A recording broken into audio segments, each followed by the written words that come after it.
Hello and welcome to Saga Shorts, where we're presenting the shorter stories, or þættir, of medieval Iceland. I'm John. And I'm Andy. This is a companion series for Saga Thing. So if you're wondering why this is in your podcast feed, well, wonder no more. Yeah, if you're wondering why we're in your podcast feed at all, we can't help you with that. I'm hoping that they know why we're here. But this time around, we are reading the þættir of Thorstein Bullleg, which actually intersects nicely with the last couple sagas we've been reading. Yep. And since we've got a bit of time while we are waiting for the results of the second Saga Thing Quarter Court, we thought it would be a useful way to spend some time together. Right. So in other words, this is just one more way for us to procrastinate. Right. No, wait. No, not right. No. This is our chance to offer up a little light discussion of Icelandic þættir.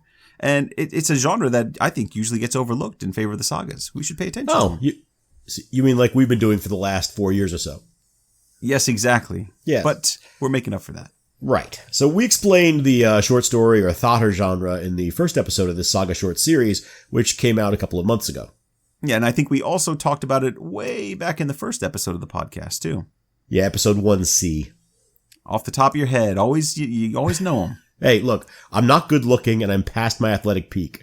A good memory is essentially my only selling point right now. All right. So I don't think we need to go into the details of what a þættir is all over again. No. But we'll give you a brief overview. They are texts that are written around the same time as the sagas, sometimes in the same manuscripts, in fact. But for reasons of length and subject matter, they're classified as a separate storytelling tradition. That's very succinct. Thank you. But you've already created a problem. What kind of problem? Well, the short story we're reading for today is actually longer than a few of the sagas. Right, that, yeah. Well, Let's get that out of the way, shall we? Okay, so as we established, we measure þættir in decicels, or tenths of a Hrafnkel saga. Well, Thorstein Bullleg weighs in at 7.22 decicels. In other words, nearly 3/4 of a full Hrafnkel. Which is more than some of the sagas we covered. That's longer than Thorstein the White, and it's longer than the Greenlanders saga, yeah. And there's a couple more sagas still to come that are also shorter than this one. So the first problem we have to solve is, why isn't this a saga? Or maybe why are the other ones considered sagas even though they're so short? True enough. Well, without rehashing the entire discussion of þættir from last time, let's just go to John Lindau's definition that they're considered short, independent narratives, right? Okay. But we should acknowledge that part of the problem is that these classifications are notoriously tricky. So, sure, as I was going to say before you interrupted me. Oh. You didn't really interrupt me, to be fair. Pardon I kind me. of paused. I gave it a lengthy pause. You gave it a pause, a pregnant pause. But the birth is about to happen. There you go. I felt obligated to say something to fill up the time before the delivery. There you go. Lindau goes on to say that þættir vary greatly and one cannot speak of a single genre. Well, which I think is fair. I think this gets at why I usually prefer to talk about traditions in literature rather than genres. That's because you like to evade the question, right? No, smart guy, because once people start talking about genres, they can't seem to help creating formal rule sets for what's included or excluded from the genre. Mm-hmm. And I just don't think that's a very helpful first step in encountering a text. Well, there's something to that. And as we said last time, a lot of the work that has been done on the þættir has been dedicated to the question of genre and the rules. Right. And I do think that can be valuable. I don't want to come down too strongly here. Guðni Johnson and Joseph Harris have done the most important work in establishing which texts qualify as þættir. But Harris is pretty straightforward about the problems of creating hard and fast rules for what's a short story and what's a full saga and what doesn't belong in either category. Which is why we end up with Guðni producing a list of 42 þættir, while Harris thinks there's more like something like 75 to 100. Right. And there's just as much disagreement about the thematic content of a þættir. Mm-hmm. Many of them appear in the manuscripts as digressive material in or alongside king sagas, but others are just short or comic tales covering an episode in an Icelander's career. That's right, and that is a key point. Mm-hmm. For the most part, sagas are about one or more lifetimes worth of adventure and conflict. That's a saga. A þættir is really more of an episode, stands on its own, and it usually doesn't set the story in a deeply described social world the way that saga narratives typically do. Well, but of course, now that you've said that, we have to say that Thorstein Bulleg's þættir is an unusual example of the genre. You could definitely say that. We could. Yeah, I did. Well, thank you. Well, one of the things that I did in preparing for this was I looked up some articles about Þorsteins Þáttr, and there's not a lot, but there's a good one by Elizabeth Ashmore Rowe that investigates exactly the problem we're talking about. Where does it fit? What kind of Þáttr is it? Is it a Þáttr? And she's responding to the subgenre that Joseph Harris recommends, which is the conversion or pagan contact subgenre. So she investigates it, looks very closely, kind of does a close reading of it, and she concludes that because the overall structure is basically biographical in nature, that it doesn't fit as well. And you can read the whole article if you want. It's in the Scandinavian Studies 2004 volume. Here's her ultimate conclusion that is quite interesting. She says, in terms of literary history, Þorsteins Þáttr can be considered a secondary development of the conversion Þáttr, in that it expands what is essentially a conversion pagan contact narrative to encompass the entire life of the protagonist. So because it has such a broad scope, looking at the settlement of Iceland all the way through Thorstein's life, it doesn't quite fit in the independent standalone genre that we're talking about with conversions. Now, I think we can say all of that, or we could just say that it's totally bonkers. I think you could definitely say that. It's bonkers and fun. Well, I mean, it involves subterranean undead color wars, a gold coin that bestows the power of speech, casual incest, and magical troll vomit. Then why don't we uncork this magical troll vomit? All right, I'm ready when you are. I'm just going to say in advance that I apologize if my voice sounds a little creaky and a little more Barry White than usual, but I'm dealing with the beginning of school year colds that my kids bring home from kindergarten and preschool. And I'm doing my best. I think it makes it sound very sexy. If you could get a cold more often, I think we'd all be happier. Oh, yeah. Part 1. A Bouncing Baby Bull Leg. So, this is a story about a man named Thorstein. But there's something very, very wrong with his leg. There's nothing wrong with his leg, John. Have you ever seen a man with a bull's leg? It bends all wrong. It's gross. The nickname doesn't refer to his leg at all. Although I was expecting it to, but it doesn't. Yeah, we'll get to that later. It's a little, I'm going to say right now, if you want to know why he's called Thorstein Bullleg, you have to wait to the end. Right. Skip to the end. It's kind of frustrating. Yes. For now, the beginning isn't even a story about Thorstein at all. Not yet it isn't. This Þáttr begins with the story of a regional settlement, multiple land sales and trades, the founding of the All Thing, the rituals for discharging legal duties at assemblies, and the law against sailing into port with a dragon head prow visible on your ship. Oh, is that all? No, actually.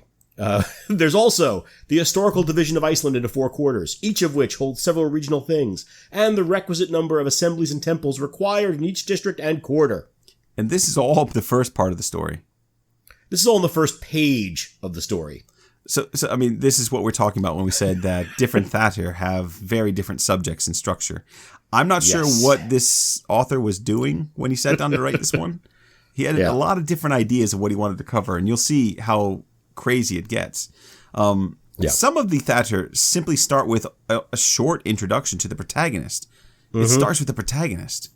This one, on the other hand, seems to be trying to offer a precise history of Iceland in like 300 words or less, and it's fascinating. It's fair to say this is an enthusiastic author. I'm reading a lot of student essays right now, and this to me reads like a student who's determined to prove that she did her research for a 5-page paper. Like, yeah, it does, doesn't it? I spent all night in the books, and I'm going to cram it all in. I'm going to prove it. But there's definitely a lot of interesting material here. Yeah, absolutely. For starters, we get an account of a set of high seat pillars coming to shore. Yeah, Thord Beard lives in Iceland for a decade. But when he learns that his pillars have washed ashore near Lerivog, he sells his land to another settler and moves. Yes, and we talked about this practice way back in episode 3 in Erbidge Saga. The practice of throwing your household seat pillars overboard and then settling wherever they came ashore, it seems to have been part religious practice and part folk ritual. Right, like a superstition, or a good luck thing. If the pillars would wash ashore in an auspicious place to start a farm. Something like that, almost as if the gods guided it to the place that you're supposed to go to. Right. Now, I've mentioned before that I'm a little suspicious about that. It seems like the kind of thing that a savvy ship's captain would be able to manipulate. Right? Reading the tides and knowing where to throw the pillars seems like it'd be easy to do. Maybe, but it doesn't seem to have worked that way for Thord. He lost his pillars in the ocean for something like 10 years.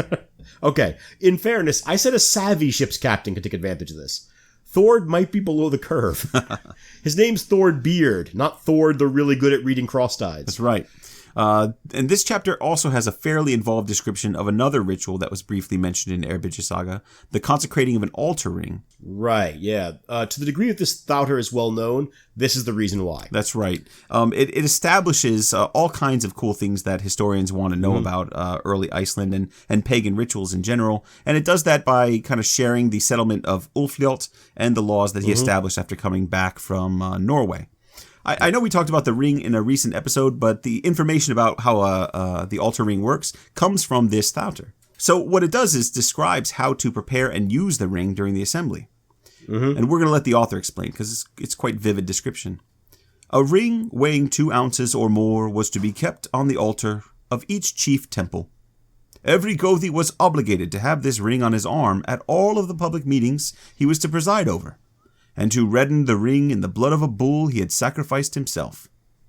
That could get expensive in bulls. I don't really know how to count that for our animal body count. Am I supposed to add a dead bull every time there's an assembly in a saga? Because there's going to be a sacrifice? No. I mean, not unless you're planning on counting every fish or sheep eaten at dinner each night. Oh, that would be great for the animal body count.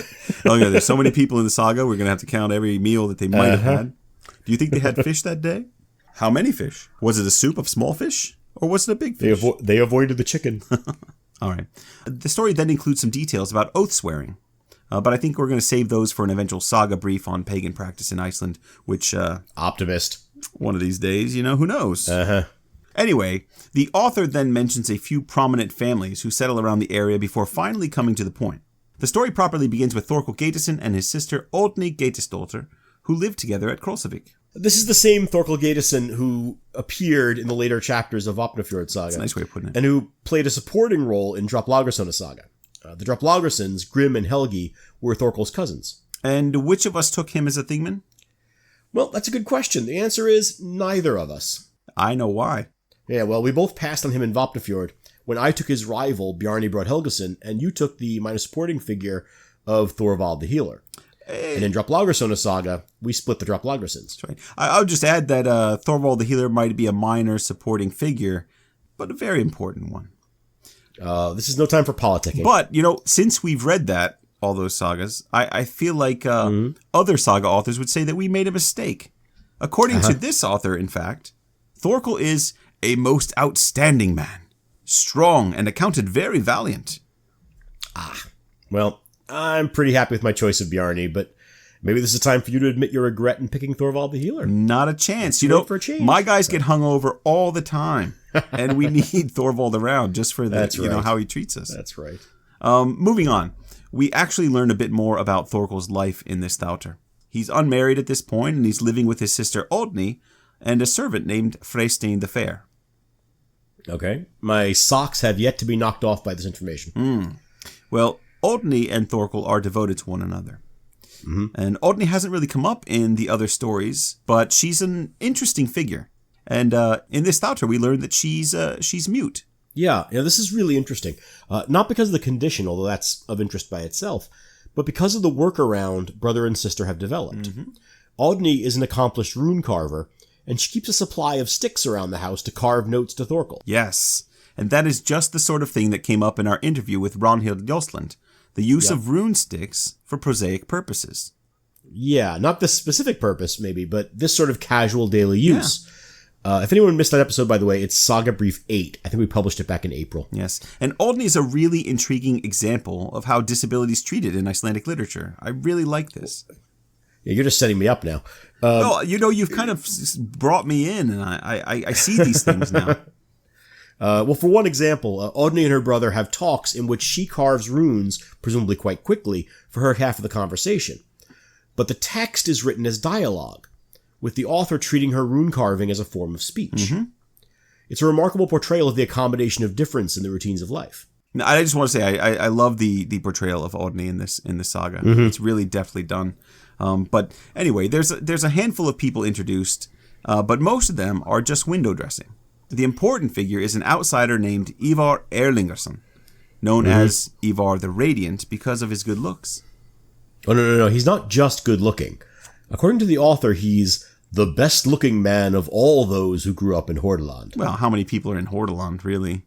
Well, it would be useful information if we had an idea whether Hordaland is known for its good-looking people or whether it's famous for its ugly residents. I mean, we have nothing to... Well, I think the point here is that he's handsome. Oh. And he knows it. Ivar hasn't married because he thinks no woman is good enough for him. What a charming guy. Well, I mean, he's also a successful trader with his own ship, and he's known as a generous man with his money, so he's not all bad. So when he arrives in Iceland ahead of the winter, Thorkel invites Ivar to stay with him. I think we're seeing here why neither of us chose Thorkel as Thingman. He sucks up to rich Norwegians, and that's just not how a self-respecting Icelander should behave. Oh, that's not entirely fair. I mean, this is pretty standard practice. Hosting a Norwegian merchant, especially an open-handed one, is a great way to score discounts on the merchandise.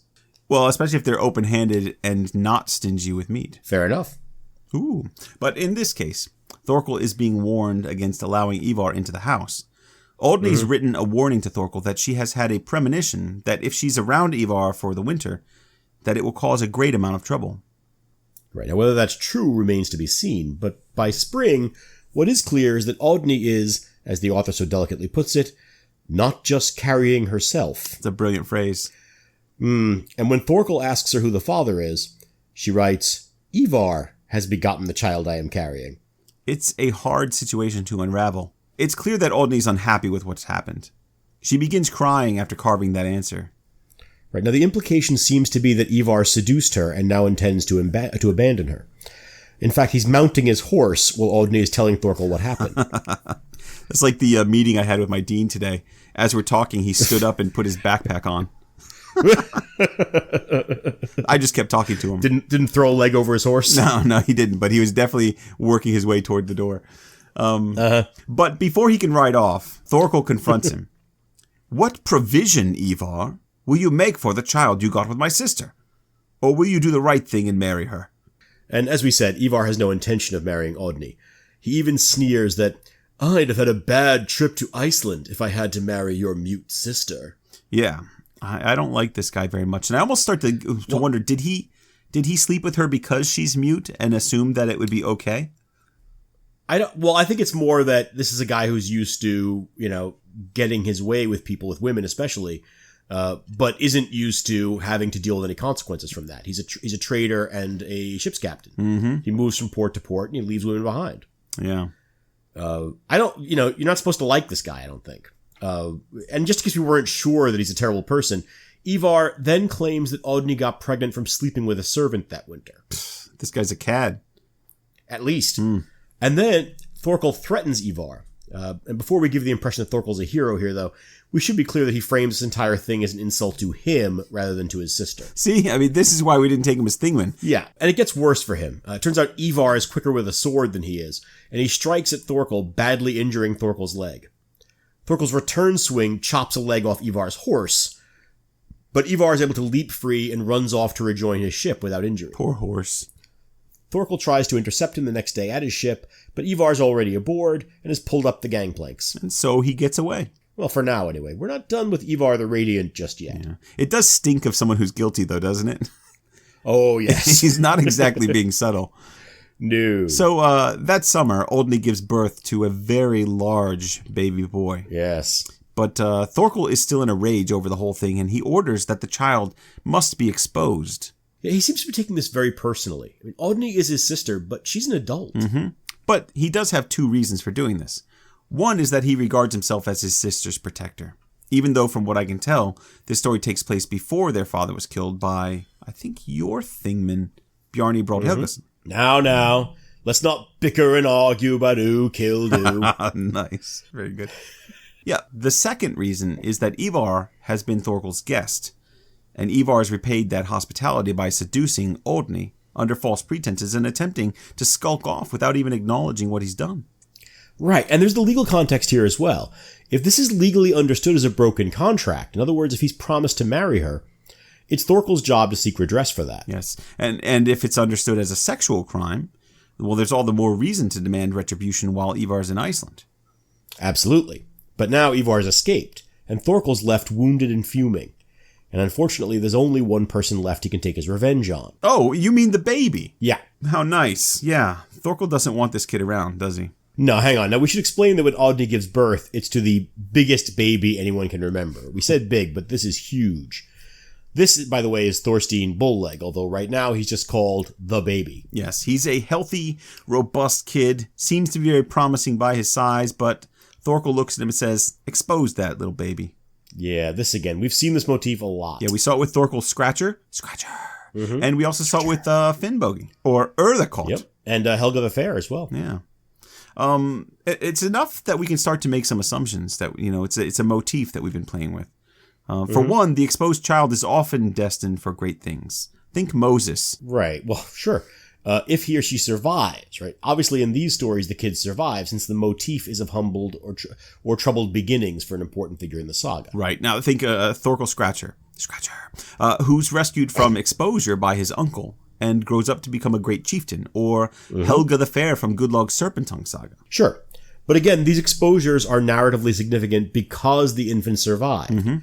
Historically, to whatever degree exposure was practiced, we have to assume it had a much lower survival rate. Definitely.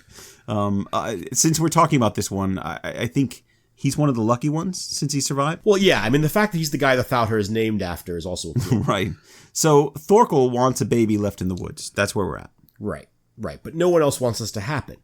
Even Thorkel's father, Gator, stops by to say that he's had a premonition that this boy is destined to be strong and capable if he lives. Nope. Thorkel wants the boy exposed. Take him out. Oddny doesn't want to lose the kid either. Sorry, this brat. It's got to go. Get him out. Well, Freystein, the handsome servant, also argues against exposure. To no avail, of course. This lad must die. Okay, Thorkel's being a little unreasonable here. Yeah. I'm getting a little Herod vibe off of him. Yes, and at this point, even the author chimes in, and he says that it was legal at that time for poor people to expose children if they chose, but it was thought to be a bad thing to do. Well, of course it is. But eventually, he has his way. Baby Thorstein is taken out into the woods and left in a nook of a tree with a bit of bacon in his mouth to keep him quiet. And I know you have probably something to say here, but that bit of the bacon in the mouth, we saw some I think it was Finnbogi saga. Yeah. Or maybe it was Thorkel Scratcher, but they put meat in the mouth. Keeps them quiet. I really want to know why. Keeps them quiet. What, they could choke on it. They're trying to kill the kid. You understand that? I'll just put this bacon in his mouth. Choking hazards. When you're exposing a child, choking hazards aren't really the chief concern. Well, my wife pointed out that babies kind of like they push their tongue out a lot, and she suspected that the bacon would fall out of his mouth, and indeed it does. Indeed it does, and so he begins crying. Yes. Yeah, because there's a farmer named Krum nearby, and 2 days after the baby is left out and exposed, he goes out to collect firewood, and he hears the baby crying. Crying? I guess that was the point of the bacon, right? To keep them quiet. Right, but that was 2 days ago. At some point, the bacon goes bad. Also, it fell out of his mouth. Which is exactly what my wife predicted, right? Right. So, okay, continue. What happens next? Yeah, I have to say that bit of bacon thing, I mean, we've talked about what it might be for, but it's so troubling to me because it's a very specific detail that feels like it's based on actual practice. It does, and I kind of want to go into the folklore indexes and kind of see if I can find that, because it's definitely something. It's got to be, and if any folklorists are listening and have a sense, or Icelanders who are, used to baby exposure, if you could explain the process to me, I'd love to. Anybody who at one point was found with bacon in their mouth. Yeah, right. But anyway, on to better news. The baby's been found. Sure. Krum's not an idiot. He's heard the rumors about the exposed infant from Krosavik, and so he takes the baby back home to his wife Thorgunna. Now, Thorgunna is a formidable figure. As the author describes her, she's a wise woman, but hardly popular. She was very knowledgeable about sorcery, not beautiful, unconventional in character, and harsh, but changeable in mood. In other words, she's exactly the kind of person to take charge of an abandoned child and risk her powerful neighbor's anger. Yeah, obviously, yeah. Oh, and the couple named the baby Thorstein, after Thorgunna's father. Right, she's actually from a great lineage name-wise. Her ancestors include Olaf Longneck, and Bjorn Whaleside. Now, it's killing you that we're not doing nicknames, right? Yeah. You know, there's a really good nickname coming up, and I just want everyone to wait for it. You'll know it when you hear it. Right. So you're not the least bit curious about Bjorn Whaleside? I'm going to say no in the interest of time, but I'm going to secretly say I am. Oh, fine. If we're doing short on time, no nickname explanations for you. All right. Well, I actually want to hear it, but, if you can do it in 2 minutes or less, I'm going to say go. There's really nothing to say. It's just, he's just Whaleside because he's fat. It seems to be a sign of corpulence. It's not really very interesting.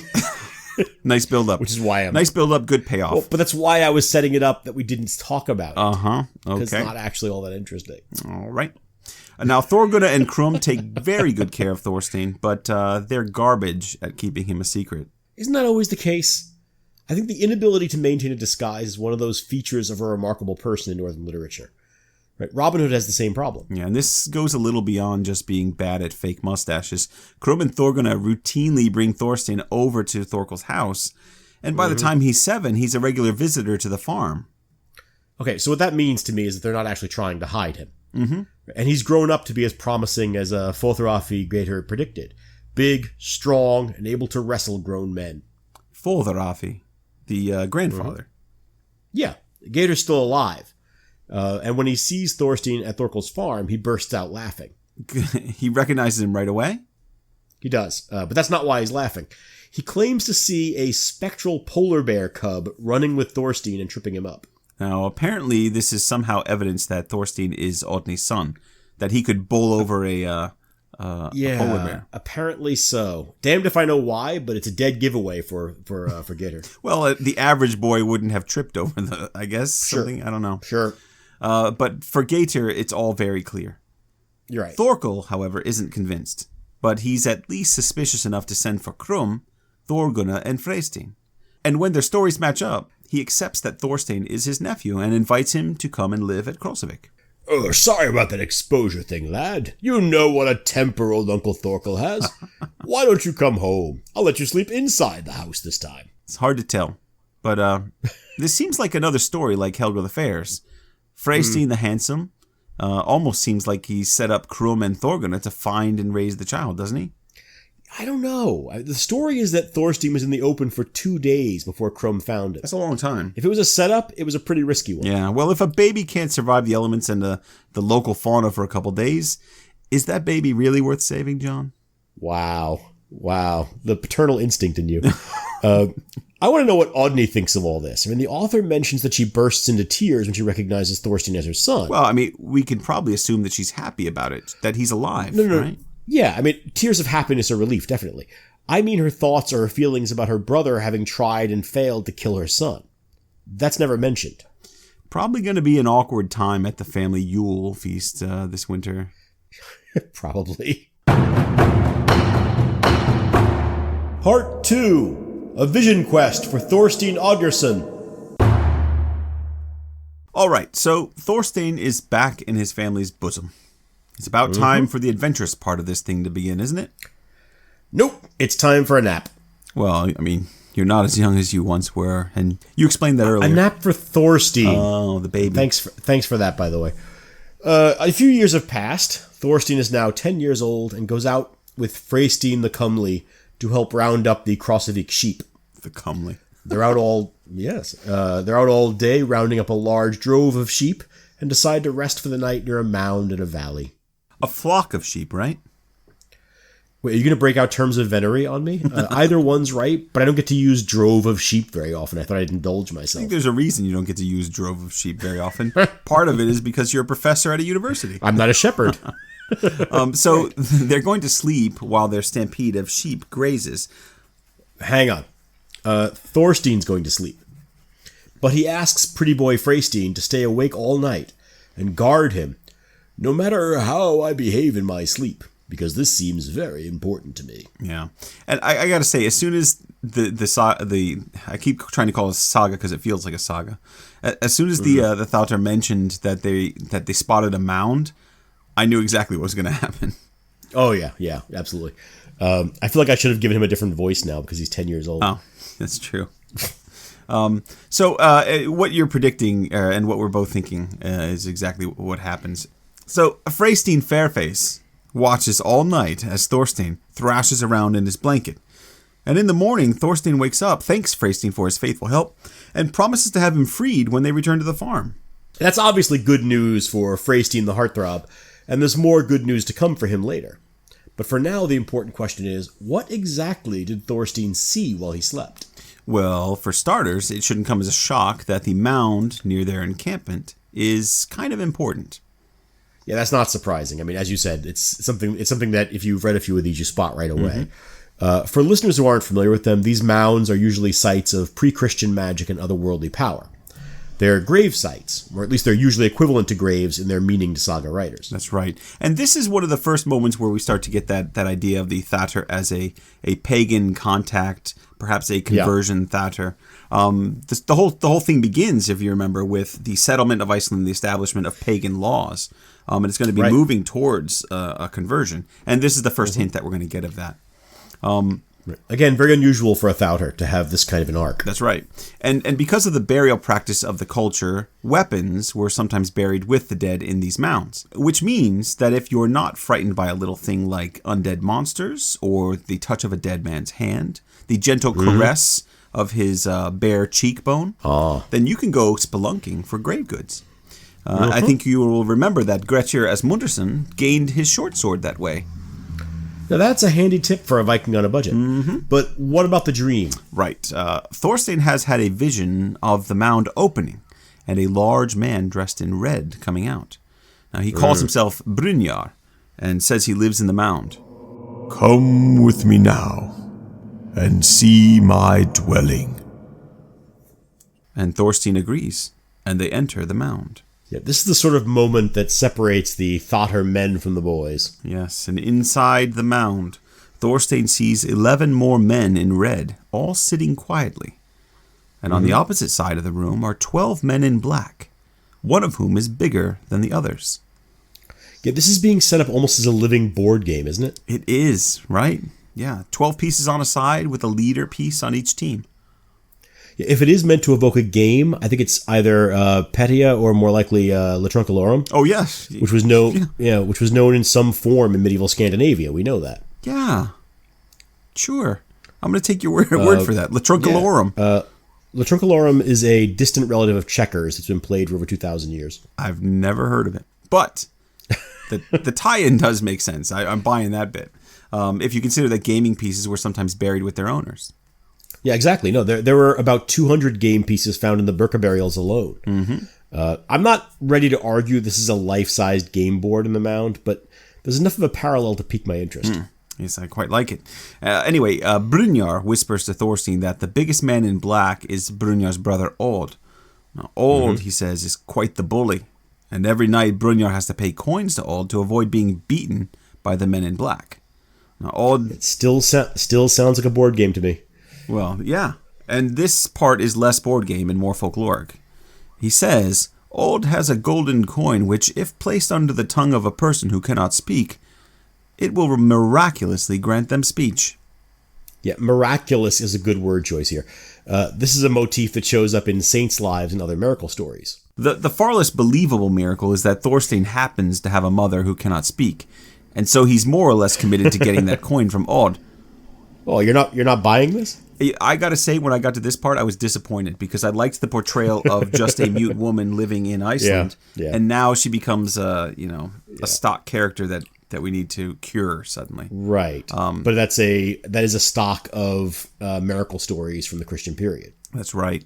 In fact, there are a number of stories where a mute person suddenly learns how to speak. Right. That's right. So finish the dream. This is supposed to be a saga short. Remember? Sure.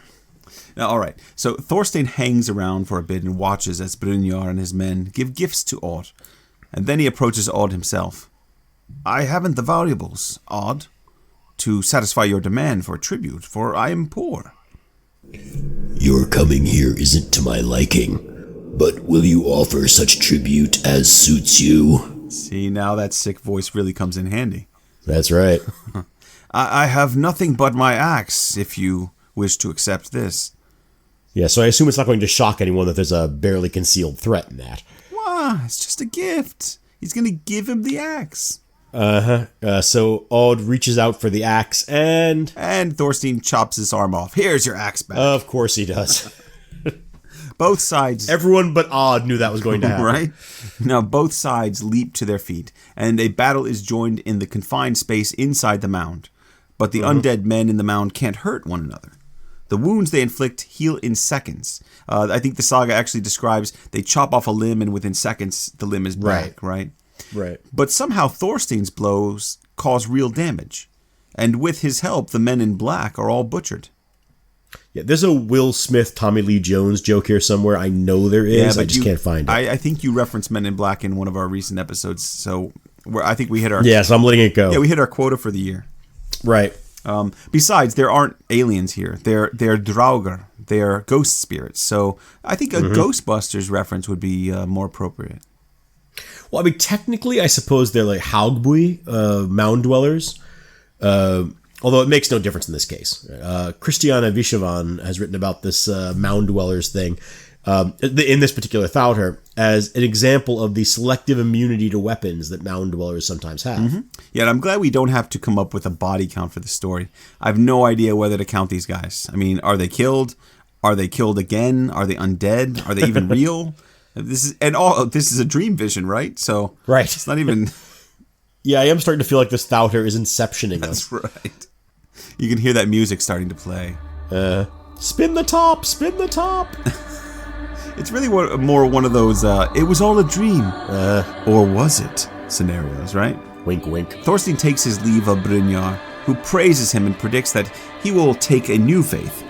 He also gives him gold to take with him. Right, and when Thorstein wakes up, the gold is still there. Spooky! Now, I think one thing we just skipped over, the insertion of Brynjar predicting the rise of Christianity is really interesting. Yeah, what he says is, "You will take a new faith, which is much better for those granted it, but more difficult for those not fitted for the new faith. And such am I, for my brother and I are earth dwellers." And yes, he also asks that if Thorstein has a son someday, that he give him Brynjar's name. Yeah, I think the important part is that new faith part. Right? Brynjar represents a moderate pagan voice. He recognizes the value and I think the inevitability of the conversion, but it's not for him, and he accepts that. I mean, of course, he's also an undead creature of some kind. I guess it's a little late for him to convert. A little bit, maybe. So Thorstein, who remember is 10 years old when he does all this, now returns home, where he gives his mother the gold coin that enables her to speak and convinces his father to give Thorstein the Beauteous his freedom. And once Thorstein the Pulchritudinous is free, we learn that he's actually the son of a murdered landowner who was sold into servitude by Vikings. Murdered by Vikings is good. And so, now that Thorstein McDreamy is free, Thorstein's newly vocal mother, Oddny Geirsdóttir, marries him, and they move to Sandvík, where they become primogenitors of a locally prominent clan. And it's a lovely ending for Oddny Geirsdóttir and her new husband, Thorstein Sweet Cheeks. That's right, but we're not done yet, and neither is Thorstein. No, he's still got another parent to reckon with. Part 3. The Sins of the Father. So, some time passes, but Thorstein hasn't forgotten he's got a father somewhere in Norway. No, and now that his mother is taken care of, he's ready to track down dear old dad. Right. So, Oddny tells him where to find his father Ivar, and gives him an arm ring that Ivar once gave her to prove his claim of being her son. Then he buys passes... Can I pause you there? The fact that he gave her an arm ring, why didn't she bring that up earlier? Well, it's, again, this is why I read this as a proposal, which he then rescinds. I think it's quite right, yeah. He seduces her with a promise of marriage. He gives her these gifts and so forth, and then walks away from her. He's a scoundrel. Exactly. But again, I'll reiterate, when she's talking to her brother, why not give him the arm ring and say, hey, present this publicly. Well, remember, she has to carve everything she wants to say. I mean, she's probably going for economy of words here. Get out of here. She's quite capable of saying, I don't want to, whenever she feels like it. So maybe she's just tapping her arm meaningfully and he doesn't get the hint. He's like, you want me to steal second? Slide. All right. You were saying, though. I was saying. So Oddny has told him about his father and given him this arm ring to identify him. Then Thorstein buys passage to Norway on the ship of the skipper Asbjorn Arsweir and sets out to find his father. Yes. I know we're taking our time with this one and we shouldn't digress, but I don't think you can drop a name like Asbjorn Arsweir and then not give us an explanation. Oh, now you want to talk about nicknames. I do. Well, I looked around for it. I was going to save it for the end, as it were, but... The end. I get it. Now, do you actually have an answer, or are you just going to keep cracking jokes? Yeah, stop interrupting. We're already behind. Now, Arsweir is our editor's translation of Kastanrasi, which literally means something like fling ass or throwing ass. Can I stop you there? That sounds like a great punk band name. Doesn't it? Throwing ass? Kastanrasi. No, Kastanrasi. All right, fair enough. It's actually not a unique name, amazingly. There's an Asmund Kastanrasi in Greenland in about 1189, for example. Really? Yeah, it gets rendered as Arsweir or, as Paul Peterson suggests, hip shaker. I prefer Arsweir. Well, I'm going to propose the more modern-sounding asscaster. I don't like that. Sounds like I actually suspect a perverted fisherman. Well, right. I think the name is meant to suggest an enthusiastic sexual technique, like hip thruster. Uh-huh. But that's just a guess. I was assuming that he's a good dancer. Well, I mean, clearly a good dancer. Is it horizontal mambo is his specialty. I also contacted a member of the SCA who has the name Kastanrasi as the surname for her character. But I haven't yet heard back, so maybe I'll do a follow-up in a future episode. Please, Thorgunna Kastanrasi, contact John and let her know. Her name is actually Baranka Ingagun Kastanrasi. Oh, if anyone knows Baranka Ingagun Kastanrasi, please get in touch with her and have her write to us at sagathingpodcast@gmail.com and let us know what's up with that. That's right. All right, now that you have managed to shoehorn in a nickname explanation, and I'm not going to fault you for it because... I think we were all asking for it. Sure. You see that arseway, and then you just like, tell me more. Absolutely. You want to know what's going on. Yeah. No, but we should return to our story. Sure, why not? So Thorstein sails to Norway with Asbjorn, we'll just leave it there, and makes his way to the home of Sturkar of Gimsar. But that is not his father. His father is Ivar the Radiant. It's true. But Thorstein's done his homework, by which I mean he's read the fine print back when Ivar was introduced into the story. Sturkar is a first cousin once removed of Ivar's. Okay. Now, these relationships can get a little tricky, but basically Sturkar's grandfather is Ivar's uncle. So they're a generation off from one another. Yeah, that's right, which means that Sturkar is probably about the same age as Thorstein. Exactly. Also, they're second cousins. And just as Thorstein hopes, they hit it off and become great friends. Excellent. And that winter, Sturkar is invited to Ivar's Yule party, and he brings Thorstein along as a friend. Everything's fine until the end of the gathering, when Thorstein confronts Ivar and demands that Ivar recognize him as his son. Why? Who are you, and where do you come from? Thorstein is my name. My mother is Oddny Gatasdottir in Iceland. Here is an arm ring, which she told me to bring you as a token. You must have a much worse paternity. There are enough slaves out in Iceland that your mother can blame for you. Jeez. And to speak the truth, it seems to me I ought to discourage brats and rascals, lest every whore's son should claim I'm his father. You have answered wickedly and dishonestly. I shall come a second time, and you will either acknowledge me, or it will be the death of you. So that didn't go well. It did not. Although, if I had a nickel for every time I had to say the same thing that Ivar said there, whew, I'd be a wealthy man. You'd have like 7.5 cents. It's actually even worse. Ivar orders Sturkar to kill Thorstein, But and he calls him a thug, I think, in the book. Yeah, he does. Right? That's the Icelandic translation. thug. He says, "Go kill that." It's thug. the most Norwegian thing I've ever heard. Yeah, Icelandic thug.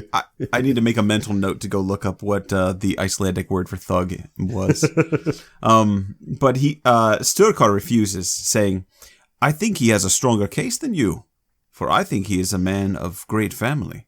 Which is a nice dig, of course, because it's their family. Right. Right, so they're cousins. It could just be ego talking. But at least it means that Sturkar believes Thorstein's claim. Mm-hmm. In fact, they're so close now that Thorstein ends up spending 2 years living with Sturkar, although he never sees Ivar again in that time. No, but that doesn't mean he's bored. He's spending a lot of time with Sturkar's sister, Herdis, who's well known as a beauty and is a good conversationalist as well. Whoa, wait a second. No, the two of them really hit it off. Hang on. Well, what's the problem? You know what the problem is. No. Thorstein and Sturkar are second cousins. So that means Herdis is also his second cousin. I mean, this isn't quite Luke and Leia in the med bay, but surely consanguinity is an issue here. Well, I mean, that's only a problem if Ivar actually is Thorstein's father, right? I mean, as of now, he's denying that. Well, I would argue that it's a problem anyway, since Thorstein knows he's her cousin, but okay. Whatever. After 2 years, Thorstein... Are we yada-yadaing incest at this point? Yada, cousin. They're second cousins, though. I mean, it's not that close. Well, it's an attractive cousin. You have to make allowances. That's right. Plenty of people throughout history have made that same allowance. Fair enough. But after 2 years, Thorstein returns to Iceland for a while. Yeah, it's for the best. Stay away from your attractive cousins. That's my advice. But not for long. After 3 years, he makes another trip to Norway and returns to Sturkar's farm. But there's a new trouble in the land, and... Yeah. Two things have been happening, actually. One is that King Haakon dies and is replaced by the Christian king Olaf Tryggvason. It's our old friend Olaf. Yeah, we've talked about him a lot on the podcast. If you want to get a good sense of his somewhat quirky personality, try listening to Saga Briefs 6 and 7 on the conversion of Iceland. Mm-hmm.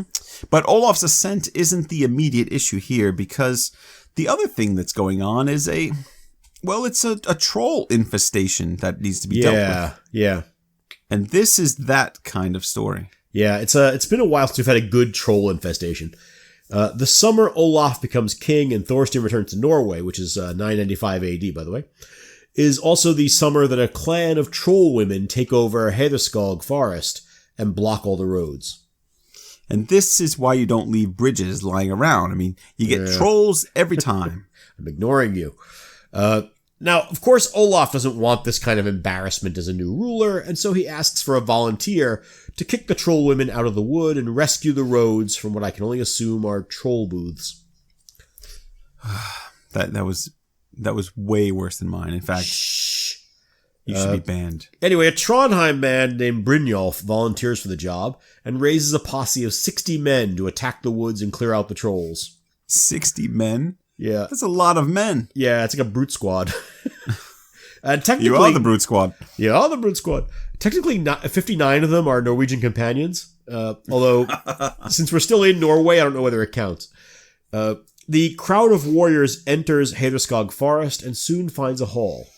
But before they can formulate a plan of attack, a troll woman, a troll man, and 4 smaller trolls rush out and begin killing Brynjolf's men.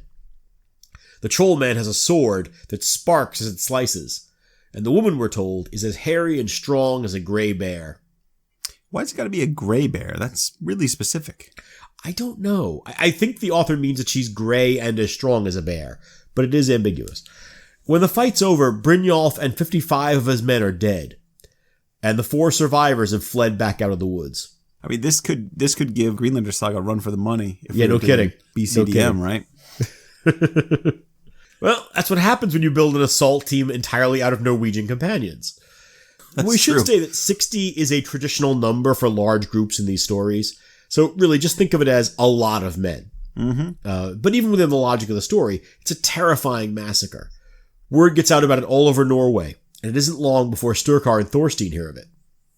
Right. Sturkar wants to go check out what's happening in Hedeskog, and Thorstein thinks it sounds like fun, so off they go, arm in arm, skipping down the road. Bringing what, 70 men? No. 50? No. It's just the 2 of them. Yeah. So this is a suicide mission. Well, they do bring spears, John. They're not going to... I don't think that's going to make a difference. They got skis, too. They ski there. Oh, okay. They got skis. I was worried for a minute. Yeah, and you remember we watched that movie about the skiing in Norway. So they're going to be fine. Yeah, what is it called? That was called something or other with the guy from Game of Thrones in it. Yeah, that guy. Yeah, it was good. Don't watch Game of Thrones, couldn't tell you. And a full day's cross-country... The Last King. The Last King is exactly what it was. Sorry to interrupt. Carry on. Okay, so a full day's cross-country skiing brings them to a hut near Heiðskog, where they decide to spend the night. Thorstein heads out with his spear and some buckets to get water, while Sturkar works on getting a fire going. Oh, it's a lovely little domestic scene. At first. The always ominous at first. Uh-huh. And sure enough, as Thorstein approaches a nearby lake with his buckets, he sees a pleasant little troll girl coming from the opposite direction, also carrying buckets. She's shorter than him, but enormously wide-shouldered and thick-bodied. Yeah, it's a Heiðskog meet cute. He's a laid-back Icelander with daddy issues. She's a workaholic troll from a big family who's never learned to relax. John, you really make your own fun, don't you? I try. Tell me you wouldn't watch that movie. Well, I mean, I would, but it's not much of a meeting between these two. Well. When she sees Thorstein, the troll girl drops her buckets and runs away. Mm-hmm. Thorstein drops his buckets and chases her with his spear at the ready. Yeah, they're about evenly matched, which means they both might as well have kept their buckets. So Thorstein can't catch up to her, but he does follow her all the way to a hall in the woods. Presumably a hall with the corpses of 56 men lying strewn around the whole outside, right? No, it's suspiciously neat and tidy. But the trolls sure look well fed. Oh, that's gross. They ate them feet and hands. Didn't you write about Grendel's man-eating and the critical tradition that linked him with apocryphal troll pouches? Yes, I did. Our job is actually a lot of fun sometimes. Now this next part. If you're thinking to yourself, gee, I enjoy the sagas, but what I really want is a short saga that sounds like a ripoff of a bad R.A. Salvatore novel. Well, you're in luck. Only this isn't bad. It's quite fun. I was thinking it had more in common with a first-person shooter, basically. From this point forward. I don't know if you've read R.A. Salvatore, but there's a lot of overlap there. Is that right? Yeah. This is a mission in a Skyrim. Yeah. Anyway, Thorstein throws his spear just as the troll girl slams the door of the hall shut. And his spear goes right through the door. When he kicks the door open, he sees his spear on the ground, but no sign of the troll. Now, we're meant to admire Thorstein's bravery here, because he's rushing into a troll house, but right. It seems like a pretty stupid move to enter this hall by himself with his it's first-person shooter, remember? That's right. And he'll probably find a railgun and some first aid kits hidden in crates in the corner. So I think he's going to be fine. I'm going to assume that meant something. Thorstein sees a candle burning by a bed closet. Inside is a troll woman. She's wide, tall, hairy, and asleep in a bed. This is the gray bear troll woman, right? Yeah. Thorstein learns later that she's called Skaldvor. She's wearing a silk dress, but it looks like it's been washed in blood. Very sexy. Yeah, it's a charming lady. Now, presumably the blood is from the dress's previous tenant? Yeah, I suppose so. Skaldvor is snoring loudly, and Thorstein moves silently past her to where a sword is hanging on the wall. Hang on. What? He is about to attack a troll woman using a sword that he finds on the wall of her lair. Yeah, I was hoping you'd bring this up. I can't. I mean, as I was reading, I was like, come on now. Now, for listeners who haven't been in a literature survey for a while, maybe you didn't go to high school, this is a clear parallel with Beowulf. It is. There are a fair number of these, but I have to say I somehow missed this one before. Yeah. You know, the other thing that struck me, we didn't talk about it before, but in that battle with the 56 men, it talks about the real emphasis is on the troll women. They're the ones running out. Absolutely. And they're the ones that the men are afraid of. Yep. It's the troll women who have led this kind of attack and are blocking the roads. Mm-hmm. It seems, at least in this Þáttr, that the troll women are much stronger than the troll men and much more fearsome. And we're about to see that in action. Well, I could get into a whole thing about my reading of the poem Beowulf and why Grendel's mother is also a stronger fighter than her son, but we won't get into that here. But I think it's interesting because these two, both those texts work together to suggest that the troll woman is a more formidable force, not just for magic or something like that, but in terms of strength as well, I think than also, a male troll. I think for male warriors, a disconcerting force as well, right? That they're sort of confused by having to fight these troll women.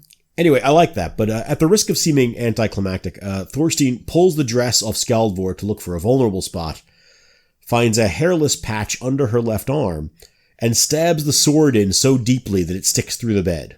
And now we're doing a Gisli saga, Droplaugarsson saga motif. Yep. So you got to give the author credit. He only steals from the best, doesn't he? Well, but here's where that parallel hits a snag. In those stories, the victim is helpless once he's stabbed because he's been pinned to the bed. Well, they're not trolls. Right. Skjaldvor manages to get up, search the room, and makes it to the door before she collapses from her wound. Thorstein barely avoids her in the dark room. It's just an interesting detail. It says as she's coming out of the bed, he jumps over her into the bed to hide. And puts the candle out as well. Yeah. Right. So it's clever on his part. But once she's down, he grabs his sword back, or the sword back, which is now his, and returns to exploring the hall. He finds 4 more trolls in another room. An adult male, a young adult female, and 2 smaller troll boys. It really is a first-person shooter. I mean, that's exactly what would happen. And there's an entire wall of weapons behind them, just to carry on with that image. But what's interesting is when you read it, what you're seeing is a lovely domestic scene of a troll family having dinner. Right. Trolls can have downtime too, you know. All right, let's wrap this section up, shall we? Well, the short version is that the 2 troll boys run out to look for their mother, who presumably is Skjaldvor, and Thorstein hides and lets them go by. Meanwhile, Thorstein can hear the 2 bigger trolls talking about him and Sturkar. They were spotted skiing into the area that day, and the trolls are kind of worried about their size. Right, and specifically they're worried about Thorstein. The male troll says, "The only man I fear is Thorstein Oddnyarson of Iceland." Okay, so we are obviously into folkloric territory here, so we can't expect realism from this text, but are we really meant to believe that this troll in northern Norway has not only heard of Thorstein the Icelander, but he knows the Icelander's last name, or his matronymic, and he's also afraid of him? Apparently so, yes. All right. Just want to be clear that we're being asked to take a lot on faith here. It's true. Anyway, the female troll soon exits the room as well. And when she does, Thorstein attacks her and cuts off her arm. Wait. You're skipping the part where she trips over her dead mother and then he cuts her arm off. Okay, true. Yes. She trips over Skjaldvor laying in the floor. And that gives Thorstein the opportunity to cut off her arm. That's right. It's kind of a horrible detail. But there's a lot going on in the scene. I can't cover everything. All right. They fight for a few seconds until he's able to finish her off. But as soon as he turns away from her, the male troll comes barreling out of the room with his sword in hand, slashing away.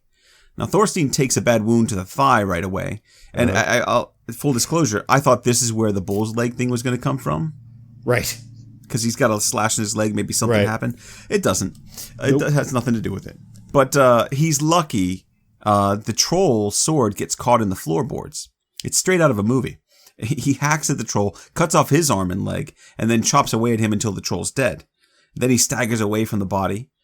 But when he crosses into the main hall, he's suddenly seized from behind and smashed to the ground. Right. Now, see, this is getting a little confusing.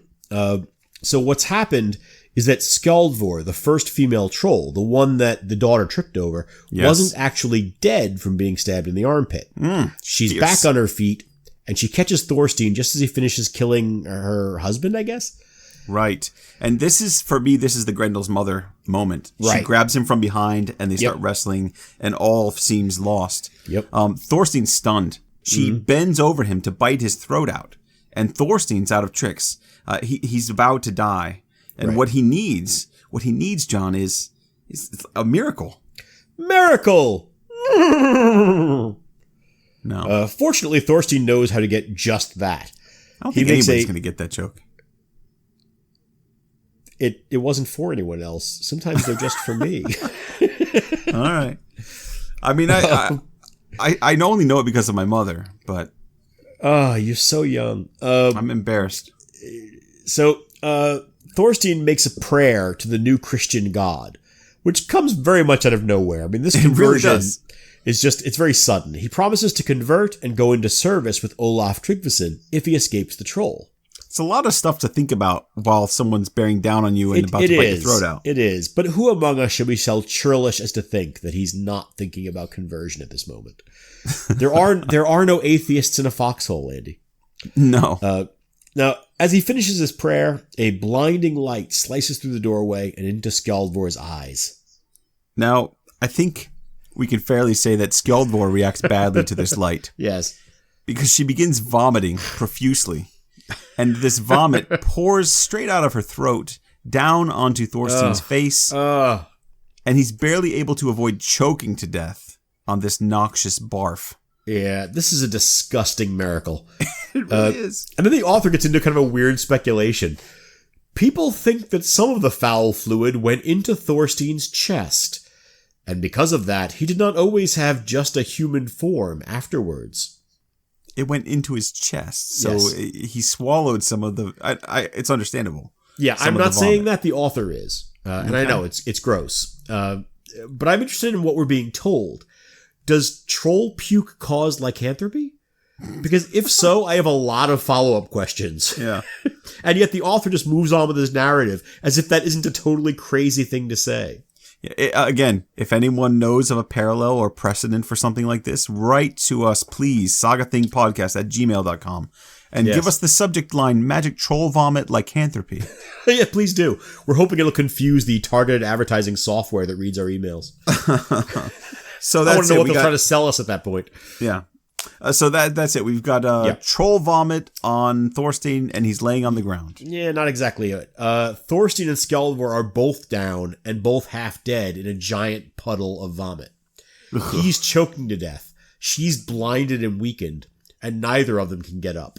Once again, Matt Smith and my other artists out there, please, if ever there was a scene that we've mentioned on this podcast, this is the one for art. Right.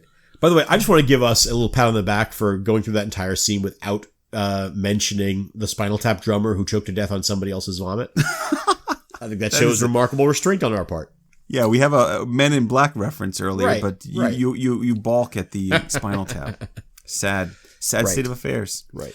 I think, though, given the situation, because she died on top of him, right? Well, she's not dead yet. Oh, no. He's going to need another miracle. Well, I know if I were Thorstein after that last one, I would never ask for another miracle again. That's right. But fortunately for him, he doesn't What's up need with this a Christian miracle God? this time. I know, it's a terrible miracle. Fortunately for Thorstein, he's got a friend out there in the cold. Ah, right. Sturkar was waiting for Thorstein to return. You remember he had only gone out to get water, right? Yes. Sturkar was waiting for Thorstein to return to the hut, but instead the two troll boys who left the hall earlier showed up and attacked him. Right. And he's caught without his weapons, but he's able to use his chair to beat them both to death. Wow, it's very resourceful. Yeah, which again goes to show how much weaker the troll boys are than the troll girls. Yeah, they're absolutely. much more formidable, right? He then follows their trail back to the troll hall and arrives there to find Thorstein injured and barely breathing, with Skjaldvor collapsed on top of him.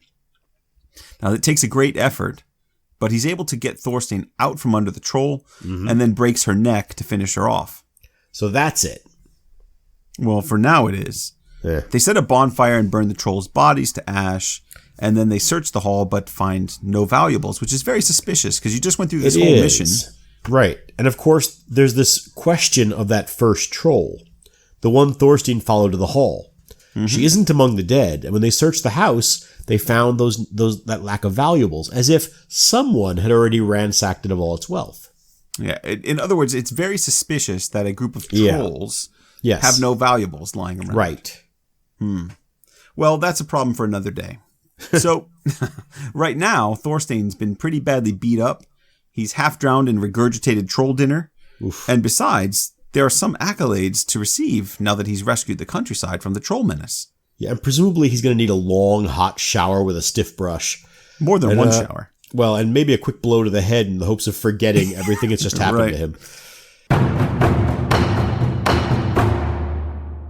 Part 4. A bull leg at last. So at this point, Thorstein has set himself up as something of a minor celebrity in Norway. Yeah, I mean, so much so that he and Sturkar attend King Olaf's next feast, where they're allowed to greet the king personally. Ooh. And of course, this is an important meeting for Thorstein, since he made that promise to God back when the troll woman was trying to give him a murder hickey. A murder hickey. Something tells me that's not the first time you've used that phrase. It's not it's not on the giving or receiving end. I can't say. I was thinking of all the poor... never mind. No. It's best that I didn't. A gentleman never tells. But there's another piece of business that he needs to take care of first, because one of the king's attendants is Ivar the Radiant, Thorstein's deadbeat dad. Yeah. And when he walks in the hall, he sees his father sitting... He's risen in status because he's sitting only 2 people away from the king himself. Yep. I love this scene. Mm-hmm. Thorstein walks up to his father, draws the sword that he took from the troll hall, which he now calls Skjaldvar's booty.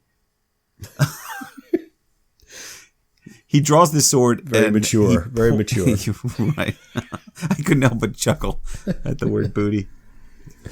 Oh my God. Can I finish? He draws the sword, holds the point to Ivar's chest, and says, Now, choose whether I thrust the point far in, or you acknowledge my paternity. Ah, it seems an honor to me to have you as a son. And also you have such a good mother that I know she wouldn't have said that unless it were true. I will, of course, acknowledge you. It's heartwarming, isn't it? Yeah, it's better than heart piercing, I suppose. I really think that's what Ivar is worried about. Yes, exactly. I imagine Thorstein kind of leaning gently on the sword while he listens. So while Ivar and Thorstein are probably never going to have a game of catch in the yard, at least Thorstein's finally cleared his and his mother's names. Sure. Although, speaking of names... Yeah, what? At this point in the Þáttr, I'm still wondering, why is he called Thorstein Bullleg? Yeah. It hasn't come up yet. We're about 2 pages from the end of the Þáttr, people. If you pick it up, this is where you'll be. 2 pages. This is the end. Everything's almost wrapped up. Oh, that. Well, from this point on, Thorstein is in service to Olaf Tryggvason, and he rapidly becomes one of the king's favorites. And his father, too. Sure. Another of Olaf's followers, Harek of Hrena, is jealous of Thorstein's rise. Mm-hmm. Now, obviously, Harek's a Christian convert, like everyone else in Olaf's retinue, because Olaf gets kind of grumpy if you don't convert. Yes, he does. But there are rumors that he still maintains some pagan practices, which is one reason he's not in the king's good graces. Well, that, and he's kind of a jerk. He corners Thorstein one day and tries to get him to speak against the king. But Thorstein simply humbly replies that he is short of the king in every respect, although closer in physical strength than in anything else. Harek then sidles up to King Olaf and tells him that Thorstein's been claiming full equality with the king. That's a lie. But fortunately, Thorstein's been doing his homework. When the king, in front of everyone, confronts him, Thorstein denies the charge and says, well, why didn't Harek tell you instead about the sacrificial bull he keeps and worships secretly? Since that would be at least true. You know, that is what the ancient scrolls call a mic drop. Boom. Well, it is an awkward moment for Harek, for sure. And this author is definitely pro-conversion, and specifically pro-Olaf Tryggvason. Oh, he loves Olaf. Olaf comes off as very reasonable here. And he considers the situation and merely asks to see Harek's herd and bull. And so the 3 of them head into the woods until they reach Harek's place. This part struck me as funny, because Harek's clearly a liar. Why wouldn't he just say... There's no... What? What? I don't have any I love cows. that Jesus fella. Father, Son, Holy Ghost, the whole thing. I just keep sheep. Yeah. And I name them all Jesus. So when they do see the herd, the bull of the herd is huge and evil looking. It looks more or less exactly like what you'd expect an evil demon bull to look like. Yeah. And that's, of course, symbolic of what the author thinks of pagans. Sure. Right? Sure. Huge, and of course, evil, we've seen devilish. evil demon bulls before in something like Erbidge Saga. Yeah. Okay, but I think this is where Olaf's reasonableness ends. He looks at the bull and then asks Thorstein to go and wrestle the bull. And this solves 2 problems at once, which is quite nice, right? That's not reasonable. That's not noble. How else do you get rid of an evil bull? I feel like you're just trying to say bull as many times as you can now. Maybe. Thorstein, of course, is fine with this whole bull wrestling idea, and he rushes at it immediately. And the bull actually tries to turn away and escape, which tells you something about Thorstein. But Thorstein grabs it by the hind leg and pulls. The bull digs in so hard that its forelegs sink into the ground to the knee, but Thorstein just pulls the rear leg and thigh completely off. Wow. Another Beowulf parallel, by the way. It's true, yeah. Yank the limb off. Olaf is mightily impressed by this. He decides, I'm going to give you an addition to your name and call you Thorstein Bull's Leg. Yeah. And here is an arm ring I will give you for your christening. Should have given him a leg ring. But it is about time. I mean, we went through this whole thing and finally get the resolution. Right. I should add that in the previous section, after he converts and serves Olaf, the chapter ends with, he served Olaf till the end of his days. Right. And then it switches to, oh, and by the way, there was this fella named Harry. This whole thing feels very much like a coda. Oh, you forgot about Harrick. Olaf has him banished for his pagan backsliding. Oh, right. And presumably Olaf throws a big barbecue that night for his men. Nice. So we're done now, right? Trolls are vanquished, paternity suit settled, pagan bull killed, nickname established. We're not quite done yet. This story doesn't know when to quit. I know. The problem is that a few quiet years go by, but then there are more sightings of trolls in the woods at Hæðarskog. Ooh. And Thorstein's old troll-killing buddy, Sturkar, wants to return to the woods and finish the job they started. Good old Sturkar. Absolutely. They return to the woods, and they spend a night in the same hut they stayed in previously. Right. And in the morning, they find a group of 13 figures, 12 male trolls and 1 female. And the female looks familiar to Thorstein. Yeah, she should. She's the troll girl Thorstein chased through the woods 3 years ago. Ah, the one that got away. Well, I mean, that makes it sound a little more romantic than it was, because he was trying to kill her at the time. There's hope. I entertained the idea that they would fall in love and run off and make little babies. Well, they've already had their meet cute. Yes, they did. So this troll girl, you might have already figured out, is Skjalgr. She's grown much bigger and is really more of a troll woman now. Mm-hmm. With a full troll bosom. Oh, dear. So this troll girl, Skjalgr, has grown much bigger and is really more of a troll woman at this point. Ah. And she explains her story in what I think we can... You'll be troll woman soon. A villain's monologue. Are you done?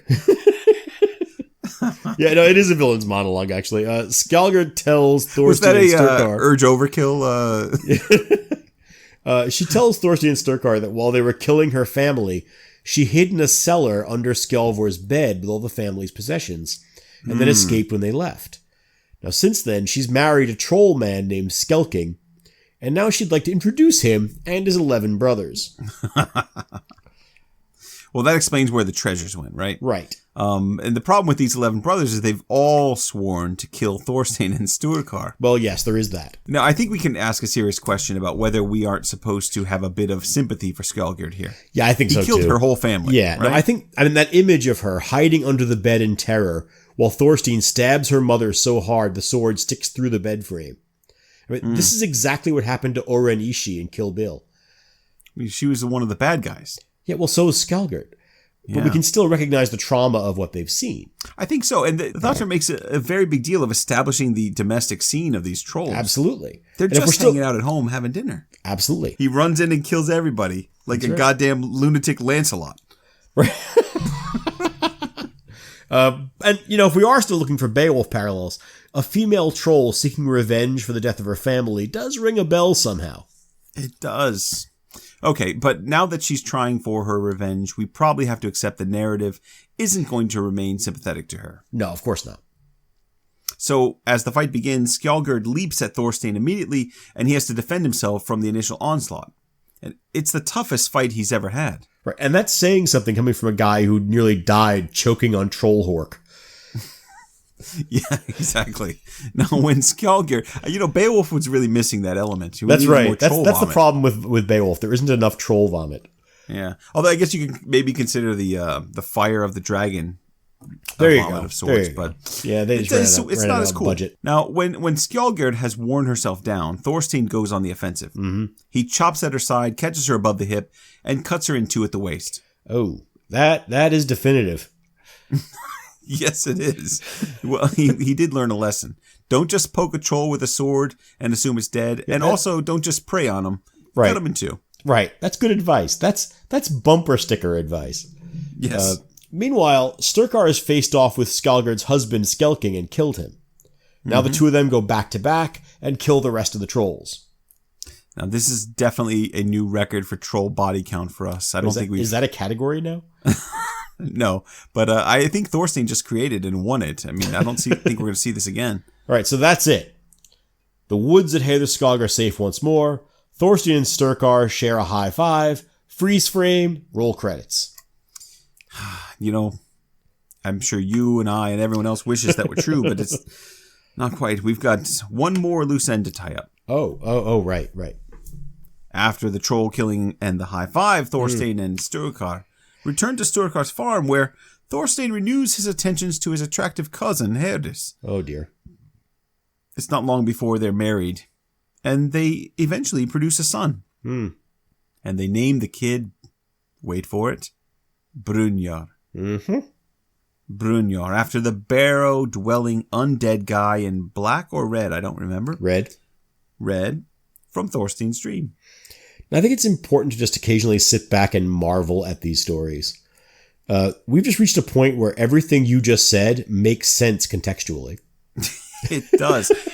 Yeah, this is a slightly weird story, even by our usual standards. Well, I mean, that's what the Þáttir are for, right? I mean, the author then tells us that Thorstein remains a loyal friend to King Olaf, and eventually dies at his side aboard the Long Serpent in the naval battle of Svalbard.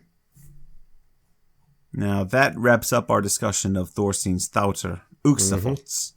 But we will be back soon with the results of our second quarter court, which I'm quite excited to see how it all pans out. That's right. In the meantime, we are planning to answer listener questions as part of that